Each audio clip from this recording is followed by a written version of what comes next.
সমাধি কি? স্বামী বিবেকানন্দ বলছেন, যখন মানুষ গভীর নিদ্রায় যায় তখন অহং ভাব থাকে না, তখন তাহার চেতনা থাকে না। নিদ্রা হইতে যখন উত্থিত হয় তখন সে যে মানুষ ছিল সেই মানুষই থাকিয়া যায়। নিদ্রা যাইবার আগে তাহার যতখানি জ্ঞান ছিল, নিদ্রা থেকে উঠবার পর তার ততখানি জ্ঞান থাকে। তাহার হৃদয়ে কোনো নতুন আলোকে উদ্ভাসিত হয় না। কিন্তু যখন মানুষ সমাধিস্থ হয়, মূর্খও যদি সমাধিস্থ হয়, সমাধি ভঙ্গের পর সে মহাজ্ঞানী হইয়া ওঠে। এই অভিন্নতার কারণ কি? এক অবস্থা হইতে মানুষ যেমন গিয়াছিল সেই রূপই ফিরিয়া আসিল, আর এক অবস্থা হইতে মানুষ জ্ঞানী হইয়া ফিরিল, এক সাধু মহাপুরুষে পরিণত হইল।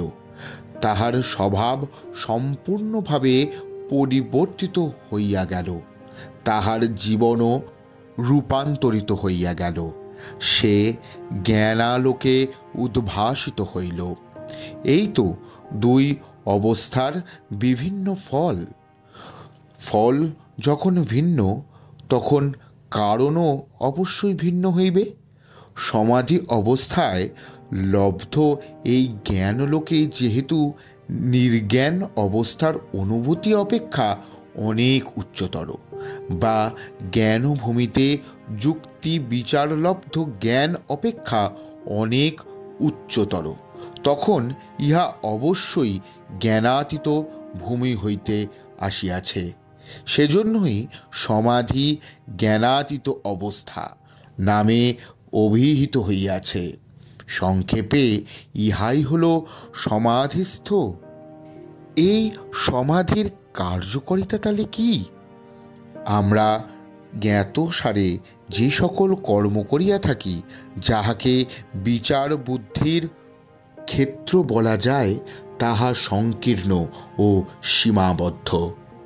একটি ক্ষুদ্র বৃত্তের মধ্যেই মানুষের বিচার বুদ্ধি নড়াচড়া করিয়া থাকে। অথচ মানুষ যাহা অতিশয় মূল্যবান বলিয়া মনে করে, তাহাই এই যুক্তি বিচারের বাইরে অবস্থিত। অবিনাশী আত্মা আছে কিনা, ঈশ্বর আছে কিনা, এই জগতে নিয়ন্ত্রণ পরম চৈতন্য স্বরূপ কেউ আছেন কিনা, এই সকল প্রশ্ন যুক্তির এলাকার বাইরে। যুক্তি তখন এই সকল প্রশ্নের উত্তর দিতে পারে না। যুক্তি বলে শুধু হ্যাঁ বা না। এই সব প্রশ্নের উত্তর আমাদের প্রয়োজন। এই সব উত্তর আমাদের মনের মধ্যে থেকেই উদ্ভাসিত হয়। জ্ঞান অর্জন হয় সমাধিস্থ পর্যায়ে। সমাধির আগে হলো ধ্যান। পরের পর্বে আমরা জানব ধ্যান কি। দেখতে থাকুন, শুনতে থাকুন বিবেক কথা, আর অবশ্যই শেয়ার করুন, লাইক করুন, সকলকে শোনান।